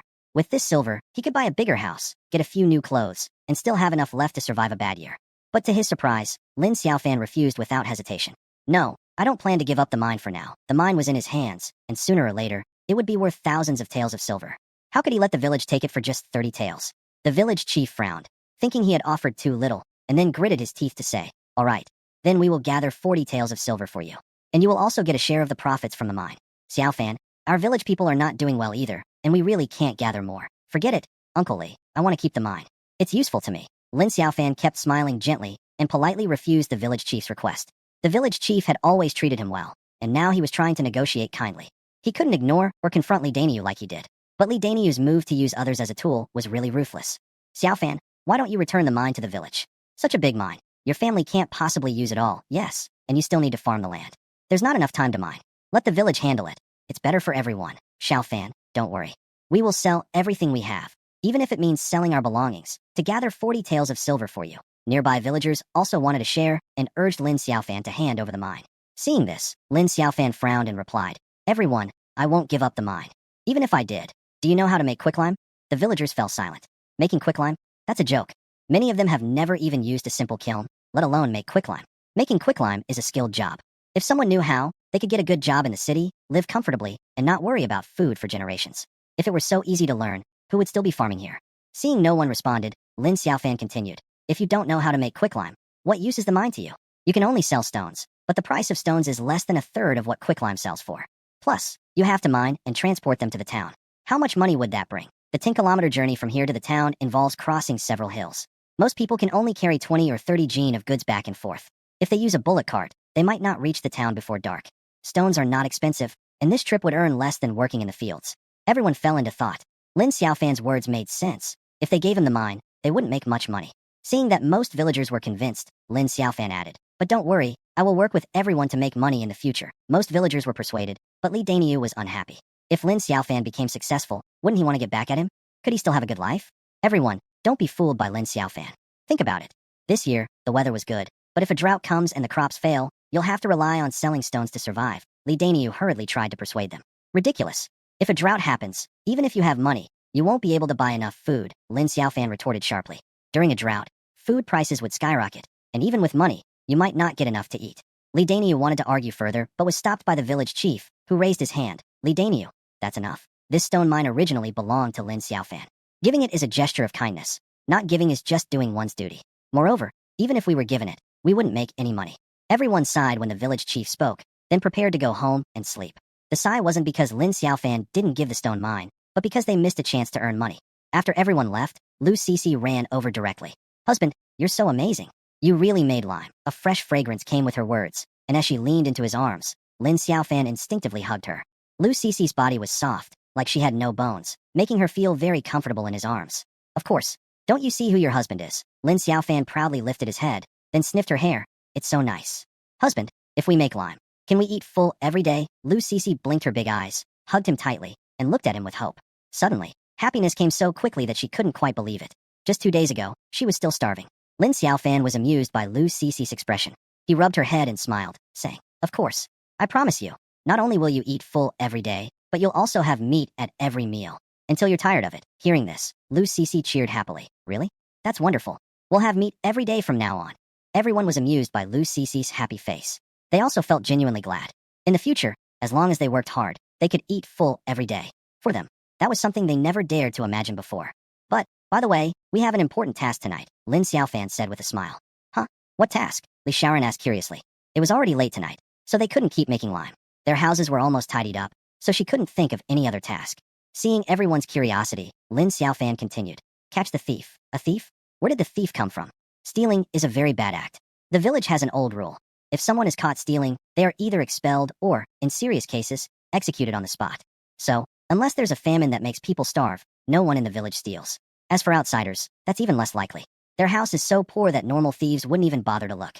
All the food was stored inside the house, so even if someone looked, they would only see a pile of stones and firewood. Husband, where could the thief have come from? Everyone thought for a long time, but couldn't figure out where a thief might have come from to steal their things. Lee Daniel, seeing that I can make lime, will surely be jealous in the future. He might also think that since I can make lime, he can too. When he makes lime, he might use that as a reason to get the village to take back my land. So I believe he will go to the mine tonight to steal some stones, and then try to figure it out himself. Lin Xiaofan calmly shared his guess. Everyone listened and suddenly understood. Given Li Daniu's personality, it's very likely he will try to steal something tonight. Husband, you're so clever. Lu Cece sincerely praised him. All right, tonight we will catch him and then send him to the village chief. According to the rules, he will be expelled from the village. With his lazy and greedy nature, once he's out, he has no way back, Lu Yanyan excitedly said. She had long disliked Li Daniu, especially because of his ugly face and rude mouth. Yes, let's drive him out of the village together. Lu Cece also nodded excitedly, casually grabbing a wooden stick and swinging it forcefully, as if imagining Li Daniu starving in a strange land. No, we can't expel him tonight. If he goes to the mine to steal stones, even if we catch him in the act, we won't have enough evidence. Lin Xiaofan thought for a moment and said, this isn't modern times. There are no cameras or anything to record evidence. Even if they catch Li Daniu, as long as he refuses to admit it, they can't prove anything. Hearing this, Lu Yanyan and Lu Cece looked disappointed, as if a bucket of cold water had been poured over them. Lu Shaoran thought for a moment, then suddenly brightened her eyes and came up with an idea. Then we should call the village chief. If he's there, he can also help prove it. No, even if we and the village chief see it, it's still hard to prove he stole something. Lu Shishir shook her head gently. If just any household and the village chief testify, it would be too easy to falsely accuse someone. But it's okay. When we catch him, we can beat him up and make him hand over the silver. He won't have any way out, since he was the one who stole first. Lin Xiaofan thought for a while and came up with a plan. It might not completely prevent future trouble, but it would definitely let them vent their anger. Good idea. Let's do it that way. Li Yanyan clenched her fists, eager to act. Bang, bang, bang. The sound of things breaking kept coming from Li Daniu's house. I'm so angry. I'm really furious. Lin Xiaofan, that little troublemaker, tricked me out of 6 taels of silver in just 2 days. Li Daniu kicked over a table with his foot. His house was now a mess. Everything that could be broken was broken, and tables and chairs were all on the ground. He couldn't understand how Lin Xiaofan, a simple country boy, had such luck. He had tricked him into choosing a piece of land that was useless, but it turned out there was a stone mine there. He just threw some stones into a kiln, and it produced lime. That land with the mine was chosen under my guidance. Not only does he not appreciate it, but he also keeps provoking me. This country bumpkin, he's really making me mad. He said this and suddenly punched the fallen table. Crack. Ah. The sound of the table leg breaking and Li Daniu's scream came at the same time. Li Daniu hugged his hands and squatted on the ground, groaning. He had been so angry earlier that he used too much force. Plus, his body was already weak, and now he felt like his bones were broken. The pain was sharp, and cold sweat dripped down his face. Come out quickly and rub my pain. Li Daniu shouted at his wife. Li Daniu's temper was already bad, and he often scolded or hit his wife. Now that he was so angry, the women were trembling with fear, none daring to step forward. Seeing his face twisted with rage, the women trembled even more. Are you all dead? Can't you see I'm about to die from the pain? Come here. Li Daniu's face was fierce, and the women were even more scared. Someone pushed him hard, and a young woman staggered forward. Li Daniu stared at her intensely. She was scared but had no choice but to step forward. She tremblingly approached and bent down to blow on his injury. But she was so nervous that she accidentally touched his wound again. Slap. A loud slap sounded, and the woman was slapped to the ground, falling awkwardly. Good for nothing. Get out of here, Li Daniu shouted. The young woman quickly got up, crying as she ran back into the inner room. Tears streamed down her face, but she dared not cry out loud. Since coming to this house, she had worked day and night every day, yet she still couldn't even get enough to eat, even though there was plenty of food at home. Not only that, but he also had to endure Li Daniu's unjust scolding and hitting. Thinking about tonight when Lin Xiaofan was cleaning dust for his wife, she felt more and more upset inside. Why are other husbands so young, handsome, and caring, while her husband only knows how to be lazy and hit people every day? But she could only swallow all these feelings inside. In the outer hall, Li Daniu sat on the ground, his anger still not calming down. After a while, a mouse heard the silence in the outer hall and suddenly darted out from inside, running outside. Damn it, he's stealing grain again. Li Daniu's mood exploded again, and he trembled with anger. He looked around for a tool, but found none nearby, so he quickly took off his shoe and threw it with all his might. However, the little mouse dodged with a quick move. Before leaving, it turned back and squeaked twice at Li Daniu, as if mocking his helplessness. You're damn. Li Daniu wanted to chase after it, but when he stood up, he couldn't catch his breath and almost fainted. Recently, everything had been going wrong, and his emotions were very unstable. He felt like he couldn't go on. Seeing this, the mouse still didn't leave and wagged its tail at Li Daniu. Always stealing food. Stealing. Li Daniu suddenly remembered something and slapped his forehead. Yes, I can go steal some stone or... The reason Lin Xiaofan could persuade the villagers was because they didn't know how to make lime, and going to. The mine wouldn't help. But if he could find a way to make lime himself, he would have a reason to demand the village to use the mine. Even Lin Xiaofan, who was clumsy, could make lime, so with his own intelligence and skills, as long as he had the raw materials, making lime shouldn't be difficult. He was sure that if he went to steal some stone and experimented, he could make lime. At that time, the mine would have to give in, and he could not only gain a good reputation in the village, but also make a big profit from the lime-making method. It was a perfect plan. His plan was becoming clearer in Li Danyu's mind. He immediately decided to steal some for tonight. In a corner of the mine, 6 figures were lying on the ground, carefully watching. It was Lin Xiaofan's family. Lu Yinyin was holding a cloth bag over her head, looking tiredly at the moon high in the sky. A gentle breeze blew, and she yawned. Husband, do you think Li Danyu will really come tonight? Lin Xiaofan looked at the empty mountain area and also felt uncertain. In theory, with Li Danyu's personality, he should definitely come tonight. Could I have overestimated him? He hasn't even thought about coming to steal the ore? Let's wait a little longer. Maybe his mind will come around. Lin Xiaofan spoke. We've waited so long. If we leave now, all our efforts will be wasted. Lu Cece, who was on guard, was feeling sleepy. She propped her head up with her stick, trying not to fall asleep. Half an hour ago, everyone had come to hide on the hillside. She thought catching a thief would be fun, so she eagerly took over the guard duty. But who knew it would be so boring?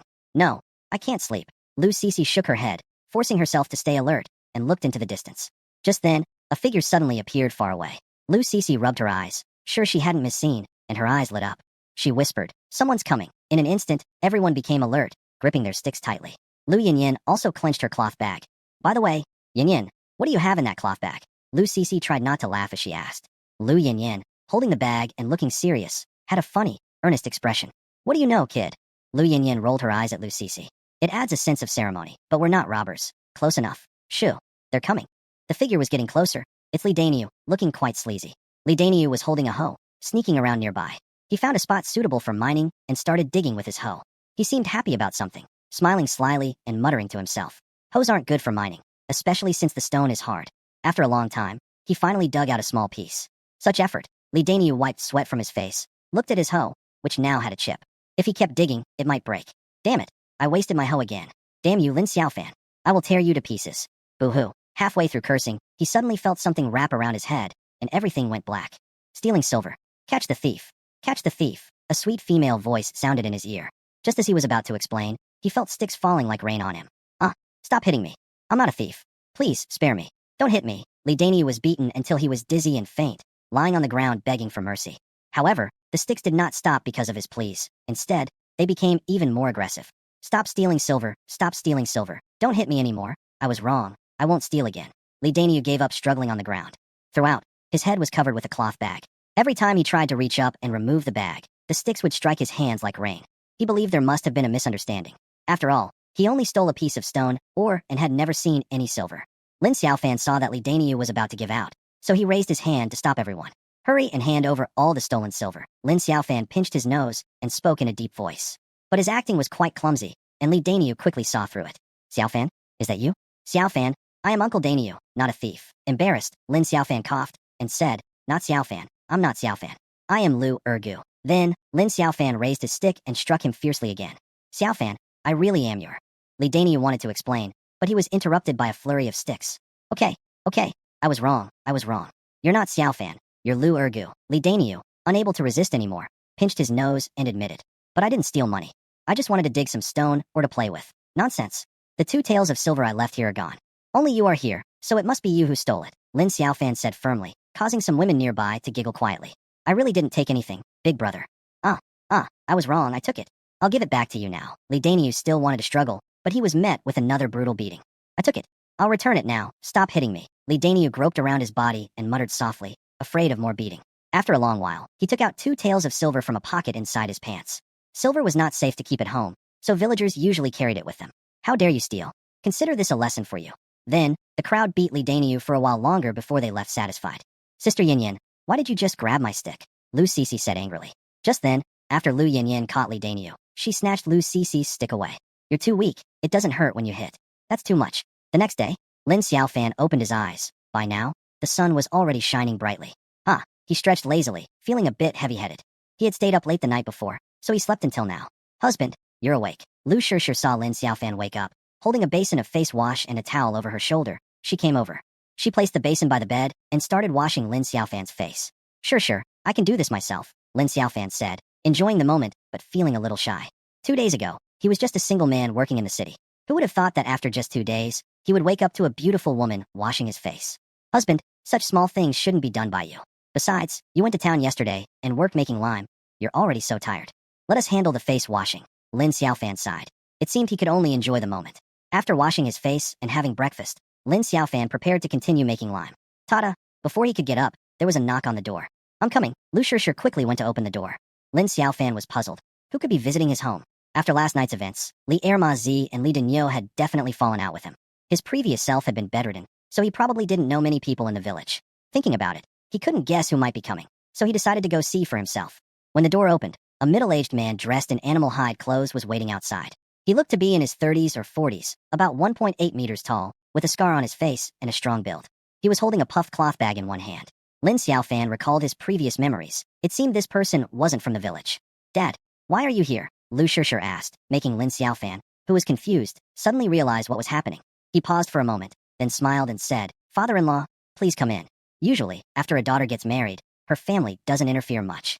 This person probably came about Lu Ergo, but regardless of the reason, he was his father-in-law, and he couldn't neglect proper manners. Lu Shishir's father was named Lu Chang, an old hunter. After entering the courtyard, Lu Chang looked around.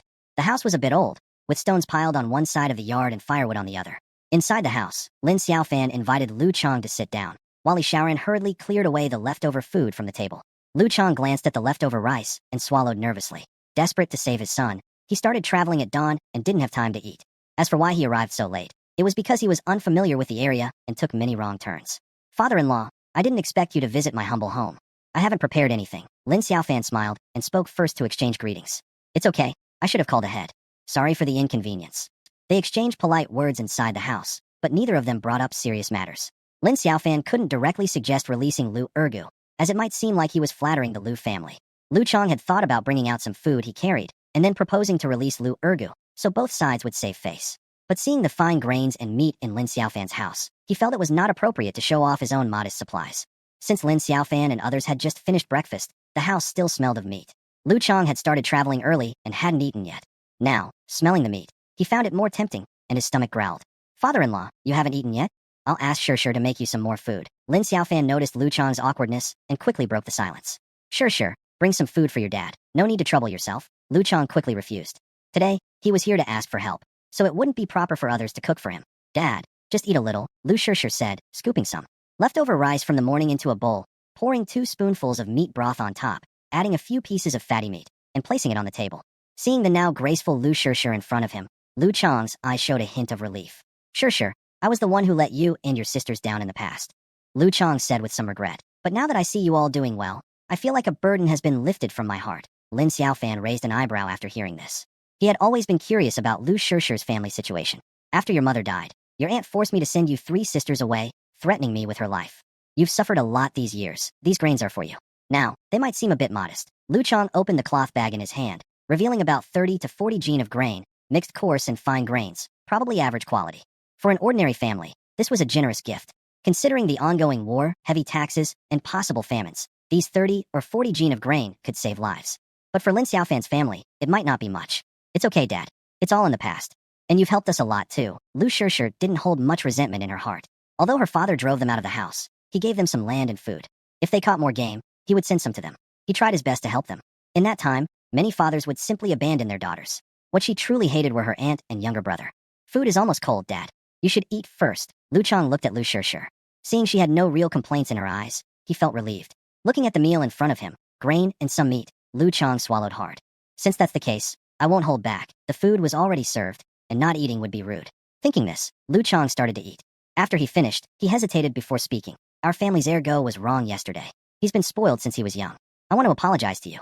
Also, I'd like to ask for your help. Please let him go. Yesterday, Lin Xiaofan was the one who was beaten. If Lin Xiaofan went to the officials and offered some money, it wouldn't be hard to get Lu Ergo out. Lin Xiaofan said. Lu Ergo insulted Shishir as soon as he saw us yesterday. It was like meeting an enemy. I don't mind if he's forgiven, but only if Shishir is willing. He initially thought about letting Lu Ergo stay in jail and fend for himself. But his father-in-law had come with gifts, so it wouldn't be polite to refuse. However, he had no right to forgive Lu Ergo on Lu Shishir's behalf, so he left the decision to her. Shishir, what do you think about this? Lu Chang looked uncomfortable.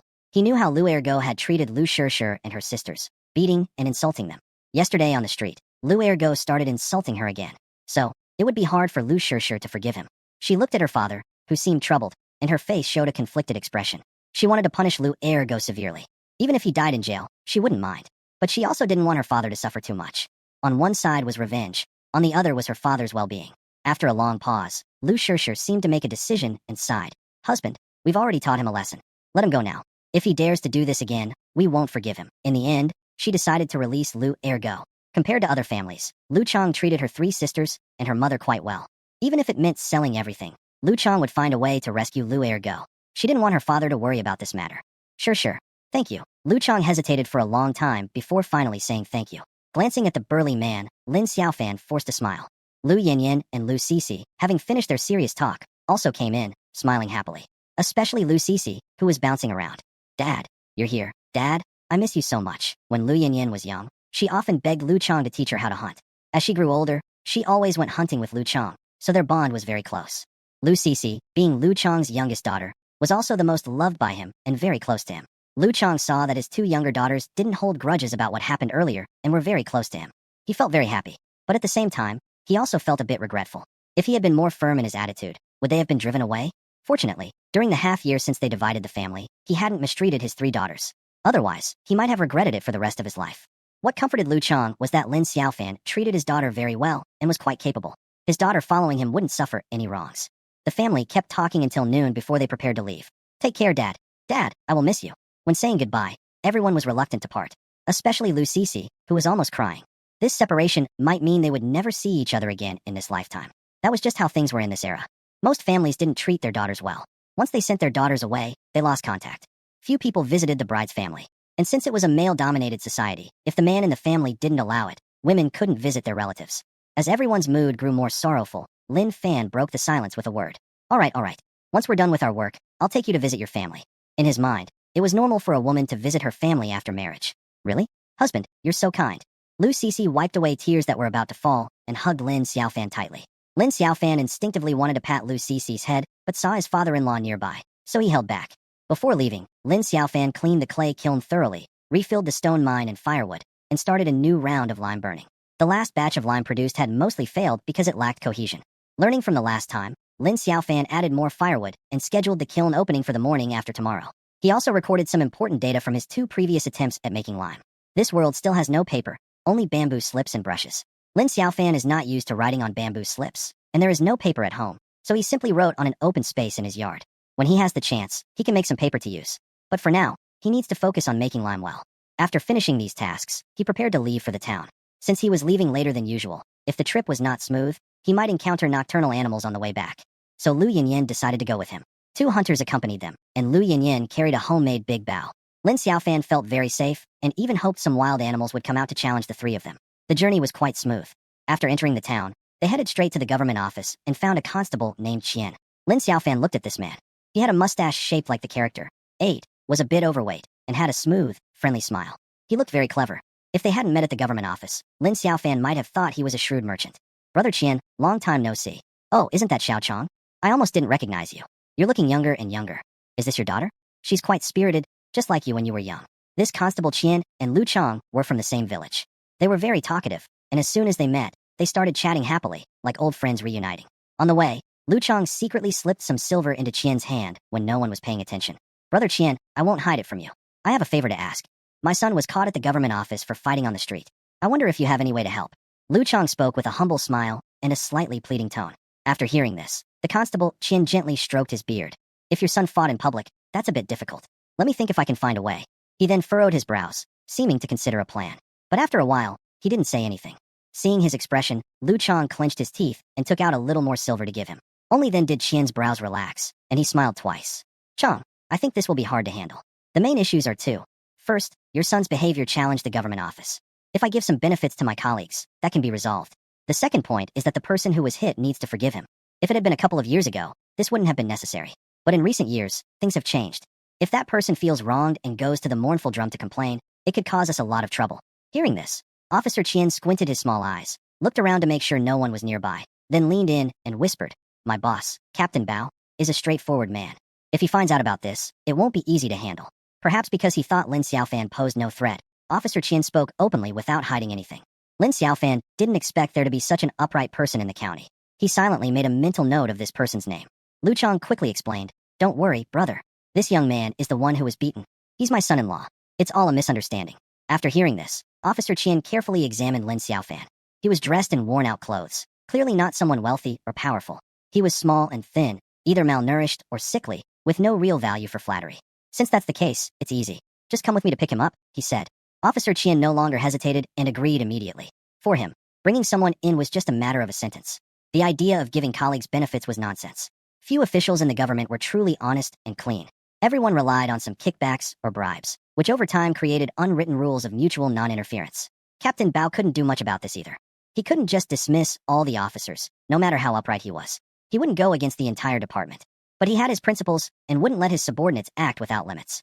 If someone released a person privately, causing others to shout injustice or go to ring the mournful drum, he would investigate thoroughly. "Hey, isn't that Captain Bao?" Officer Qian's voice pulled Lin Xiaofan out of his thoughts. He looked up and saw a large, dark-faced man walking toward him. The man was about 1.9 meters tall, with dark skin and muscular build, his bare arms exposed. Standing there, he looked like a mountain. This was Captain Bao himself. He kept a cold face, nodded slightly as a greeting, then quickly walked away with a brisk stride. Throughout the whole process, he never looked directly at Officer Qian. Lin Xiaofan had always disliked people like Officer Qian, who were only interested in profit. That dark-faced Bao Tianqing always has a sour look, like everyone owes him money. He just got some achievements and got promoted. What's so special about that? After Captain Bao was far away, Officer Qian muttered quietly. Captain Bao looks down on his kind who only seek profit, and he also looks down on Captain Bao for not understanding how to deal with people and navigate official circles. Soon, Captain Qian hides his displeasure and puts on a smooth smile again. "Then let's go and pick up the people. Lin Xiaofan and Lu Yanyan don't want to meet Lu Ergu again, so they don't follow. They walk around the city, buy 4 jin of meat, and then head home. Maybe because they ate well the day before, Lin Xiaofan feels stronger and moves faster than last time. They arrive home before the sun sets. At home, some women are breaking stones, some are chopping firewood, and others are sewing clothes. When they see Lin Xiaofan return, they put down their work to greet him. Over the next few days, I plan to build small furnaces in the backyard to make quicklime, so I can find the best way to do it."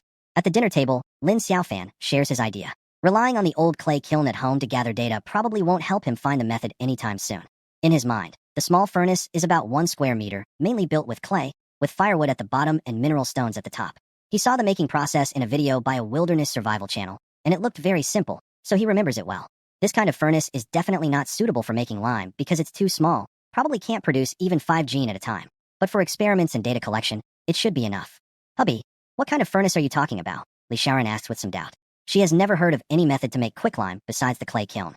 Lin Xiaofan thinks for a long time but can't clearly explain the furnace, so he just describes it roughly. It's a device for making quicklime, digging a pit underground, to burn firewood, and building a small clay house above ground to burn the lime inside. Li Shaoran sorts out her thoughts and finally understands what Lin Xiaofan means. But she's never heard of such a thing, probably just her husband's sudden idea, and she doesn't know if it will work. If they want to find a quick way to make lime, they can't rely on just one clay kiln. So she continues, "I think we can build another kiln, so the process will be faster. Burning 2 kilns at once will definitely speed things up. If Lin Xiaofan's furnace works, then they can make lime in 3 places at the same time." However, she quickly sighed again. But altogether, there are only 3 places for lime burning. The speed is still too slow, and we don't know when we'll be able to perfect the lime-making method. It's not that she's pessimistic. Mainly, making lime is indeed a difficult task. "Don't worry, I have my own way," Lin Xiaofan said confidently after swallowing a bite of food. "The backyard is small, but building 10 furnaces is not a problem. Trying 10 at once will help us improve the lime-making process quickly." 10? That's impossible, Li Shaoran hesitated. In her mind, since the furnaces are for lime burning, they should be about the size of a traditional kiln, right? The backyard is small, with only a little space left. Building even 1 seems tight, so how could they build 10? Even if they used all the space in the backyard, it wouldn't fit 10. Even if her husband is very capable, he's not a fairy. He can't just create land out of nowhere, right?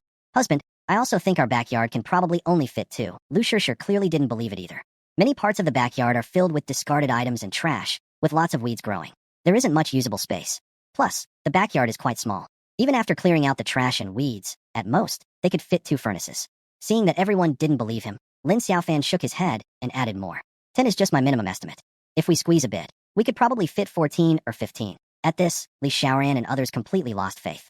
But looking at Lin Xiaofan's serious expression, it didn't seem like he was joking. Could it be that her husband really has some new trick? Li Shaoran thought for a while, but couldn't think of any way to fit 10 lime-burning setups on such a small piece of land. Lu Shishir also pondered, thinking Lin Xiaofan might not fully understand the size of the backyard. Lu Yanyan and Lu Cece exchanged